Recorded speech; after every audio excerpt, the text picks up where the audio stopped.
Mickey Arthur साहब ने कहा कि रिजवान और बाबर आजम टी20 क्रिकेट के लिए गैर मौजू हैं। अब उनकी जरूरत नहीं, क्योंकि उन्होंने साथ साथ चीजें डेवलप नहीं की, अपना बैटिंग स्टाइल डेवलप नहीं किया। क्रिकेट अब तब्दील हो चुके हैं। मेरा सिर्फ लोगों से सवाल यह है, जो उसके जो एजेंडा बेस बैठे हुए सारे, ठीक है, मेरा उनसे सवाल है, क्या बाबर आजम ने जो 8-10 साल क्रिकेट खेली है, क्या उसने कोई काम अच्छा नहीं किया? कोई काम अच्छा नहीं किया। 18-19 सेंचुरी वनडे में मतलब कोई अच्छा काम नहीं है। पाकिस्तान के former head coach Mickey Arthur ने यह कहा है कि बाबर आजम और मोहम्मद रिजवान मौजूदा जो टी20 क्रिकेट खेली जा रही है उसको सूट नहीं करते हैं। यानी उन्होंने इस चीज़ की हमायत की है कि बाबर आजम और मोहम्मद रिजवान को टी20 टीम में नहीं होना चाहिए।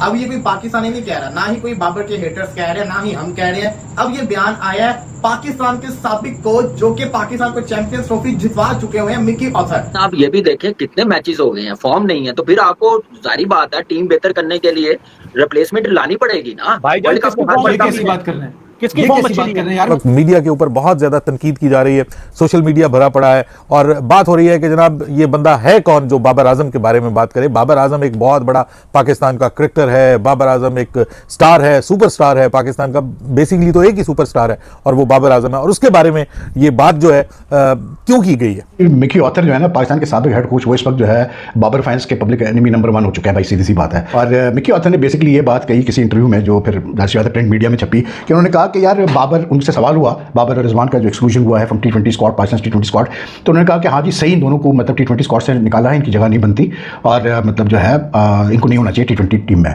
मिकी ऑर्थर साहब के बाजू पे रख के चला देते या मतलब एक सिनेरियो सा क्रिएट हो जाता। बहुत अरसे बाद इन्होंने ये बात की, लेकिन बात सही है, बात गलत नहीं है। देखिए, मैं भी कह रहा हूँ और काफ़ी क्रिटिक कह रहे हैं कि ये इस टी20 cricket is all about young legs.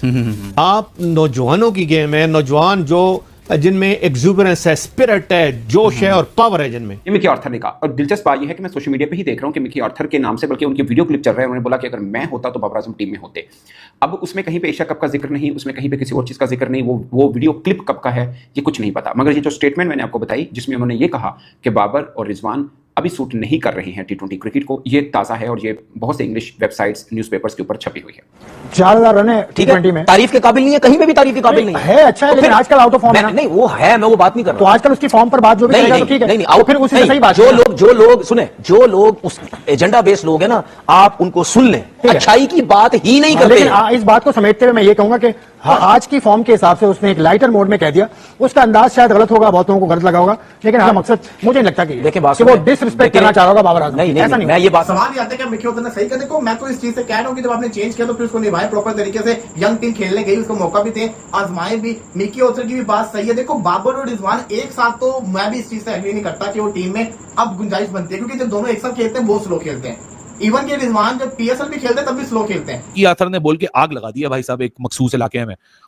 Mickey Arthur ने तो बहस ही खत्म कर दी है।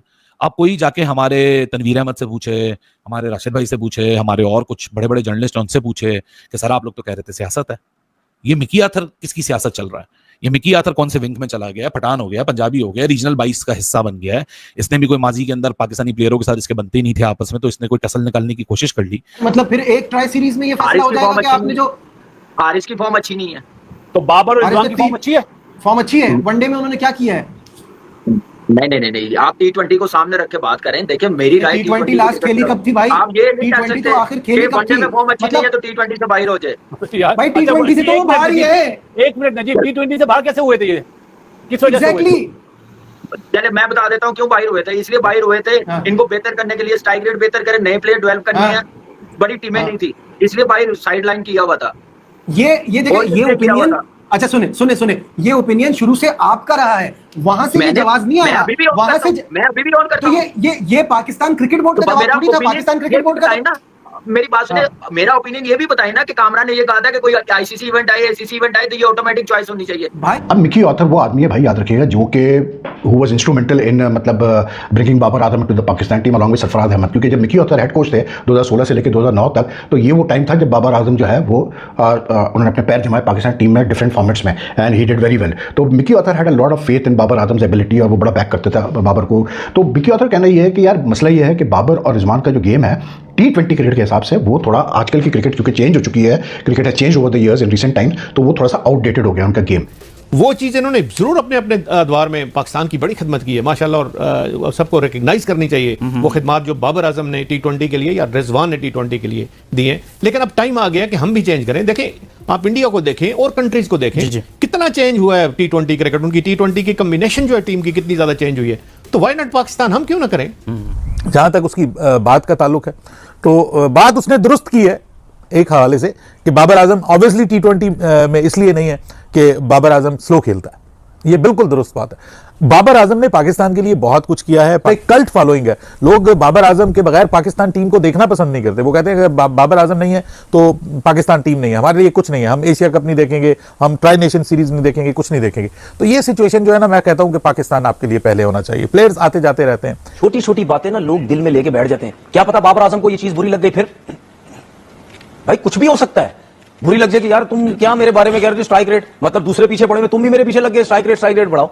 तो अभी इतना शायद समझ नहीं है, इतनी आइडिया नहीं है। आहिस्ता आहिस्ता खेलते रहेंगे, मीडिया के सामने आते रहेंगे, समझ आती रहेगी कि किस तरह। लेकिन क्रिकेट जिस तरह तब्दील हुई है ना, और वो स्टाइल को क्रिकेट खेलने के लिए ये दोनों नहीं चल सकते। तो कहते हैं for the style of cricket they want to play, they need players who can execute that plan on the ground. Coach रहा है ना, और उस जमाने में कोच रहा है जब इसको स्टेबिलिटी मिली है। एक ऐसा कैप्टन मिला जो कि इसका प्लान था, उसने उसको मैदान में एग्जीक्यूट किया, जिसका नाम था सरफराज अहमद। और ये रेफरेंस दिया मिकी आर्थर ने अपनी कन्वर्सेशन के अंदर कि जो आपको सक्सेस मेरे जमाने में दिखी, it was planned by Sarfaraz and me. मैं कह के थक चुका हूं कि भाई साहब, जब तक एक पेज पे आपका कोच, आपका कैप्टन, आपका सिस्टम नहीं होगा, तब तक कुछ नहीं होगा। तो इसलिए उनकी जगह बनती नहीं है T20 स्क्वाड में, उनको सही ड्रॉप किया गया। अब ये कहना था मिकी ऑर्थर का, अब क्या उसका बैकग्राउंड, मिकी ऑर्थर का बैकग्राउंड देख लो, सब कुछ कर लो। 2 दफा वो मतलब हेड कोच रहा है बाबर के साथ, बल्कि अभी 2023 के वर्ल्ड कप में जब वो, और उससे पहले जो है वो डायरेक्टर था पाकिस्तान टीम का, उस वक्त भी बाबर कप्तान था। तो he has also worked with Babar, तो एज अ कैप्टन, तो he knows Babar inside out. तो मिकी ऑर्थर जो बात कर रहा है वो कोई गलत बात नहीं कर रहा है। He knows Babar very well, he knows his game very well. अब मिकी ऑर्थर का ये कहना था, और जी मिकी बाबर के फैंस ने जो है उनको अंटर मारना शुरू कर दिया सोशल मीडिया पे। इनका जो इरा है, इनका दौर है T20 का, मैं ये समझता हूँ कि वो खत्म हो गया है। अब नौजवानों पे ट्रस्ट करें आप। एक पे आपने ट्रस्ट किया हसन नवाज पे, वो आपको कुछ करके दिखा रहा है। साइम अयूब पे आपने किया, वो कुछ करके दिखा रहा है। तो आप ट्रस्ट करेंगे तो आप कुछ लेंगे ना। अब पीछे मां सदाकत हैं, पीछे अब्दुल समद हैं, उन्होंने जिस तरह सेंचुरी की, सदाकत ने जिस तरह सेंचुरी की वहां पे टॉप एंड T20 में, बिल्कुल। तो वहाँ आप थोड़ा सा हमको कॉन्फिडेंस देंगे तो आगे निकलेंगे ना। नमस्कार दोस्तों, जय हिंद दोस्तों। आपने वीडियो देखा होगा, वीडियो में किस प्रकार से पाकिस्तान मीडिया काफ़ी हैरान नज़र आ रहा है पूर्व कोच के बयान को लेकर के। दोस्तों आपको बता दें कि पूर्व मुख्य कोच मिकी आर्थर ने कहा है कि बाबर रिजवान T20 क्रिकेट खेलने के लायक नहीं है। यह जोड़ी T20 फॉर्मेट में फिट नहीं बैठती। बाबर रिजवान की घटिया बैटिंग को देख करके मिकी आर्थर बोलते नज़र आ रहे हैं कि बाबर रिजवान अपनी खराब बल्लेबाजी के लिए आलोचना का सामना कर रहे हैं। कई लोगों का मानना है कि बाबर और रिजवान के बैटिंग करने की शैली T20 क्रिकेट के पेशे से मेल नहीं खाती है। इन्हें धक्के मारकर टीम से बाहर ही रखना चाहिए, क्योंकि क्रिकेट अब बदल गया है, वे T20 के लिए उपयुक्त नहीं हैं। आज T20 क्रिकेट एक बहुत ही अलग दृष्टिकोण की मांग करता है। इसी को देखते हुए बाबर रिजवान को टीम से T20 फॉर्मेट से बाहर ही रखना चाहिए।